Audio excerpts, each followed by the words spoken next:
नमस्कार दोस्तों, स्वागत है आपका कर्तव्य पर। मैं राजीव खन्ना एक बार फिर आपके सामने आ गया हूं वेस्टर्न मुंबई की कट ऑफ के बारे में चर्चा करने के लिए, क्योंकि आपको पता है दोस्तों आज आंसर की आ गई है और मैं आशा करता हूं कि आप सब लोगों ने आंसर की अच्छे से देख भी ली होगी। जैसा मैंने कहा था दोस्तों वैसा ही हुआ है।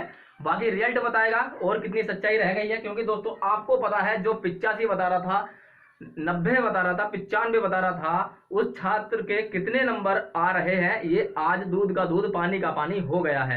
मैंने आपसे पहले भी कहा था कि घबराने की जरूरत बिल्कुल भी नहीं है और वैसा ही हुआ है दोस्तों। अगर हम तुलना करके देखें दोनों ग्रुप डी की दोनों वैकेंसियों के बारे में, 2018 में जो वैकेंसी आई थी और अब जो 2022 में जो अब खत्म हुई है, तो दोनों की अगर तुलना करें तो दोस्तों उस समय वैकेंसी 4625 थी और अगर बात करें तो दोस्तों डबल से भी ज्यादा है, 10,734 वैकेंसी इस बार आपकी है। फॉर्म की अगर हम बात करें 12.5 लाख फॉर्म 2018 में डाला था और 2022 की अगर बात करें जो ये 19 वाली वैकेंसी है, फॉर्म 9 लाख के आसपास इसमें हुआ है। अगर यहां पर देखें दोस्तों तो पर सीट कंपटीशन 225 था, एक सीट पर 225 बच्चे फाइट कर रहे थे और इस बार अगर देखें तो दोस्तों कंपटीशन मात्र 92 का ही है।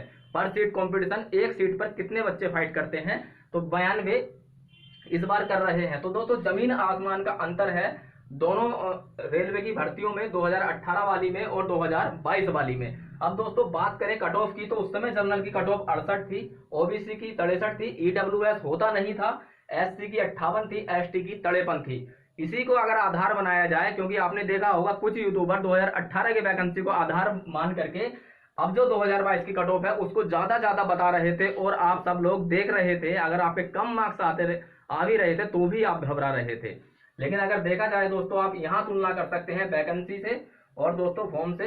यहाँ पर डबल वैकेंसी है, डबल से भी ज्यादा वैकेंसी है और फॉर्म उससे लगभग 2.5-3 लाख कम पड़ा है। इस बार 2.5 लाख के आसपास कम फॉर्म डला है, तो कट ऑफ तो इससे बहुत कम जानी चाहिए उसके अकॉर्डिंग। लेकिन दूसरा कारण क्या है दोस्तों कि इस बार पेपर इतना टफ हो गया था कि बच्चे समझ ही नहीं पाए कि आखिर ये प्रश्न आए कहां से हैं। तो अगर बात करें 2022 की कट ऑफ की, तो दोस्तों हमारे हिसाब से जो जनरल की कट ऑफ रहेगी दोस्तों वो 57 से ऊपर नहीं जानी चाहिए।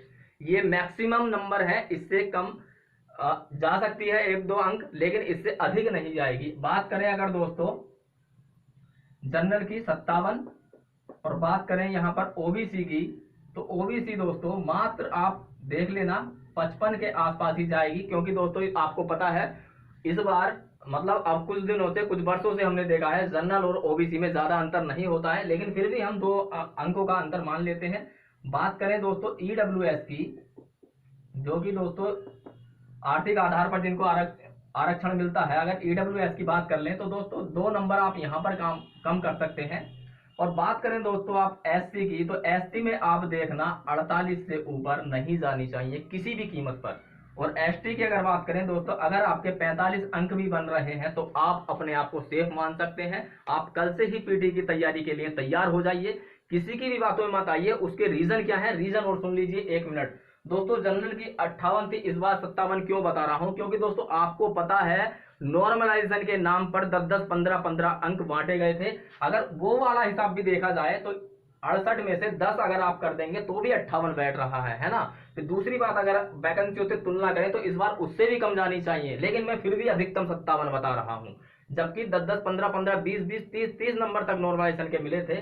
तो अगर केवल नॉर्मलाइजेशन के नंबर हटा दिए जाएं तब जाके ये 68 58 हो जाएगा, 63 53 हो जाएगा, ये 48 हो जाएगा और ये एसटी 43 हो जाएगा, अगर नॉर्मलाइजेशन के नंबर हटा दिए जाएं। लेकिन दोस्तों यहां पर और फैक्टर भी काम करते हैं ना, क्योंकि वैकेंसी इस बार ज्यादा है और इस बार बहुत कम थी। फॉर्म यहां पर ज्यादा था और इस बार बहुत कम फॉर्म डाला हुआ है। तीसरा जो फैक्टर है दोस्तों वो है दोस्तों सबसे शुरू में आपका एग्जाम हो जाना।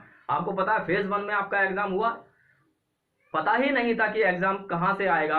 हम पिछले पेपर को आधार बना करके तैयारी कर रहे थे और आपने देखा दोस्तों 60-65 से ऊपर बच्चा जा ही नहीं पाया। करने के लिए तो उसमें 100 थे, कुछ बच्चों ने 100 भी अटेम्प्ट किए हैं। अटेम्प्ट करने के लिए आप कितने भी कर लीजिए, लेकिन जो जिसने सच्चाई से तैयारी की थी, ईमानदारी से तैयारी की थी, आपने भी की थी, आप खुद आप अनुभव हो रहा होगा वो आपको कि आप क्या सोच के गए थे और क्या हो गया। तो घबराने की बात नहीं है दोस्तों। कट ऑफ अगर हाई है तो सबकी हाई है, अगर लो है तो सबकी लो है। तो दोस्तों ये अनुमानित कट ऑफ है, इससे ज्यादा नहीं जानी चाहिए। बहुत बड़ा फैक्टर है दोस्तों आपके साथ कि आपका एग्जाम शुरू में हो गया, पहला फैक्टर तो यही था। और फिर और भी फैक्टर है, जैसा कि मैंने बताया, वैकेंसी डबल से भी अधिक है और फॉर्म 2.5-3 लाख कम पड़ा है। और यहाँ पर 225 का कंपटीशन, और इस बार दोस्तों 92 का है। 92 में भी आपको पता है कि 60% बच्चे ही दे पाए हैं। तो इसलिए दोस्तों, अगर आप किसी भी कैटेगरी में आते हैं इनमें से और आपके इतने अंक बन रहे हैं तो घबराने की जरूरत नहीं है। मैं आपसे फिर भी कह रहा हूं, दिसंबर में रिजल्ट आ जाएगा, आप खुद चेक कर लीजिएगा। चैनल को अभी से सब्सक्राइब कर लीजिए। और दोस्तों, क्योंकि मैं जो भी बताता हूं सटीक जानकारी बताता हूं, आपने देखा होगा कि जैसे ही आंसर की जारी हुई, वीडियो पे वीडियो आने शुरू हो गए थे। वो किसी से बात नहीं किए थे, बस वो वेट कर रहे थे कि कब आंसर की आए और कब हम वीडियो बनाकर शूट करें। लेकिन दोस्तों, हमें भले ही थोड़ा टाइम लगा, लेकिन हम आपके सामने सटीक जानकारी के साथ आए हैं, क्योंकि हमने बहुत सारे बच्चों से बात की है, अपने क्षेत्र में बहुत सारे बच्चों से बात की है, तब हम इस डिसीजन पर पहुंचे हैं कि इससे ऊपर नहीं जानी चाहिए। तो दोस्तों, चैनल को सब्सक्राइब कर लें और मेरी शुभकामनाएं आपके साथ हैं। आपका सबका सपना पूरा हो, आप सबको सरकारी जॉब मिले। तो चलिए दोस्तों, इन्हीं शुभकामनाओं के साथ मैं आपसे विदा लेता हूं। मिलते हैं अगले वीडियो में, तब तक के लिए नमस्कार।